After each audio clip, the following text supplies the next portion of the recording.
자, 이번은 또 다른 안전장치인 어린이용 카시트, 이제 여러분들은 카시트라고 많이 이야기하고 있는데, 이제 카시트하고 헤드레스트 인트루전과 관련된 내용들을 다뤄볼까 합니다. 일반적으로 어린아이 같은 경우에는 성인과 같은 체구를 가지고 있지 않기 때문에, 차량 내에 있는 안전벨트가 적절하지 못할 수 있죠. 왜냐하면 반대로 이 안전벨트는 성인을 기준으로 만들어졌기 때문입니다.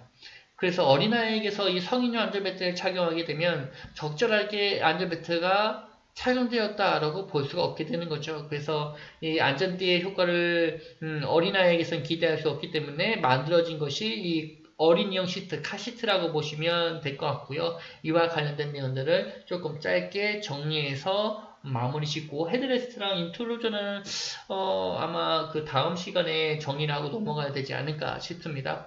우선 관련된 내용들을 이제 빠르게 탐색하고 넘어가도록 하겠습니다.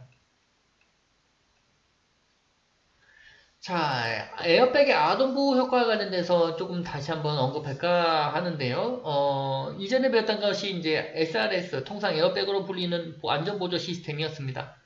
근데 불행하게도 이 에어백 같은 경우에는 아동이라고 얘기하기는 좀 그렇고 유아를 효과적으로 보호하지 못하고 오히려 팽창되는 힘에 의해서 손상이 입힐 수 있고 심지어 중상이나 사망이 이를 수 있다라고 이렇게 험악한 말로 경고를 했었죠. 그래서 지금 오늘 다뤄질 이 카시트 같은 경우도 대부분은 뒤에 있는 2열 시트를 이용해서 이 카시트를 착용하시겠지만 몇몇 분들이 이제 운전하시다가 아이를 돌봐야 된다고 앞쪽에 이 카시트를 착용하시는 분들이 있는데 이거는 정말 위험하다라고 보실 수가 있어요. 그래서 이 사고가 일어나고 난 후에 펑 터진 에어백에 이어서 카시트가 뒤로 벌렁 넘어질 수가 있습니다. 그로 인해 카시트 안에 내부에 탑승했던 유아는 매우 심각한 손상을 입을 수도 있게 되는 거겠죠.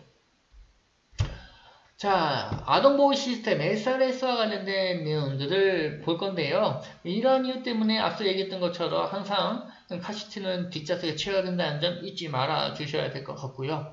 카시트가 개발된 이유는 처음에 말씀드렸던 것처럼 성인에 맞춰진 안전장치들이 소아에서는 오히려 더 위험할 수 있고 손상을 예방할 수 있는 효과가 매우 줄어들기 때문입니다.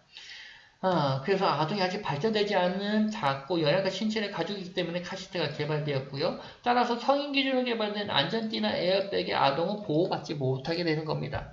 그래서 따로 아동의 신체 크기에 맞춰서 제작된 좌석이 CRS, 카시트라고 보시면 될 것 같고요. 아동은 나이에 따라서 성장 차이가 매우 크기 때문에 카시트의 크기와 사용하는 방법도 달라지게 됩니다. 자세한 내용들은 위에 내용은 조금 살펴보시면 되는 거고요. 신생아부터 생후 15개월 또는 24개월 이하 같은 경우에는 운전 방향과 반대로 머리를 향하는 방법을 사용하게 됩니다. 이거 기복이라는 말로 우리나라에서는 기복이라는 말로 사용하게 되는데 여기에 대한 이유에 대해서 설명하자면 교통사고는 대부분 전면 충돌 사고가 빈번하게 발생하기 때문입니다.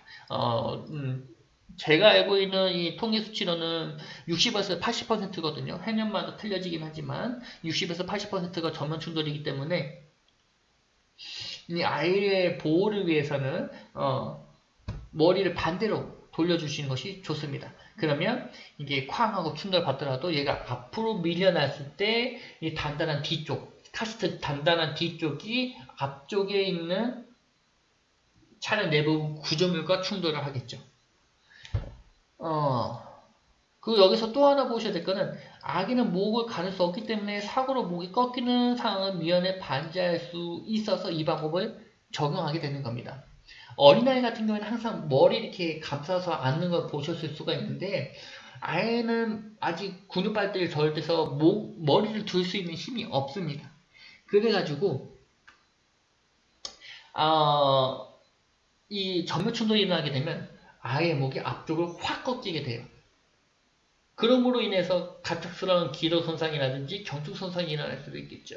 그렇기 때문에 지금 얘기했던 것처럼 24개월 미만 아이 같은 경우에는 뒤보기를 하는 것이 조금 더 좋겠다. 뭐 이거는 조금 기준은 달라질 수는 있습니다. 15개월, 뭐 24개월 써져 있는데 어떤 경우에는 뭐 돌 지나면 12개월 지나면은 앞보기 해도 된다. 뭐 이런 얘기가 있기도 있어서 요거는 여러분들이 이제 아이의 성장 발달에 따라서 적용시켜 주시면 되는 거고요. 자, 그 다음에 보셔야 될 것이 이제 카시트는 충돌 시 절대로 흔들리지 않아야 된다라는 점. 당연하겠죠. 충돌 시 흔들리면 이 카시트의 의미가 전혀 없겠죠. 일반적으로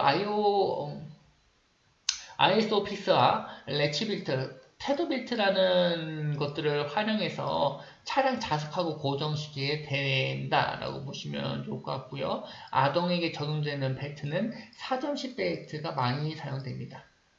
지금 보신 것처럼 뭐 이렇게 사전식 벨트가 있는데 이건 오전식 벨트긴 하네요. 어린아이 같은 경우는 오전식 벨트도 많이 사용하거든요. 매우 어린아이 같은 경우에는 가랑이 하나야, 그 다음에 양옆에 하지 쪽에 하나, 위쪽에 하나. 이렇게 해서 점이 5개라서 오전식 벨트입니다. 자, 아동이 커가면서 카시트는 전방으로 돌려지게 되고요. 뒤보기에서 앞보기로 이렇게 앞보기로 변하게 됩니다. 이제 유아가 아니라 이제 뭐 청소년 혹은 뭐 학년 전기가 되겠죠. 이때 3전식으로 뱉어야 되고 간혹 아이가 떼를 쓴다거나 울어서 안고 가시는 분들이 있는데요. 아이가 카시트에 벗어난 상태라면 사교시 안전을 확보할 수는 없습니다. 특히 아이를 안고 탑승할 경우 충돌에서 아기는 성인의 품을 벗어나 차량 내부에 부딪혀서 치명적인 손상을 입게 되는 경우가 많습니다. 그 외에 헤드레스트는 다음 시간에 이어서 진행을 하도록 하죠.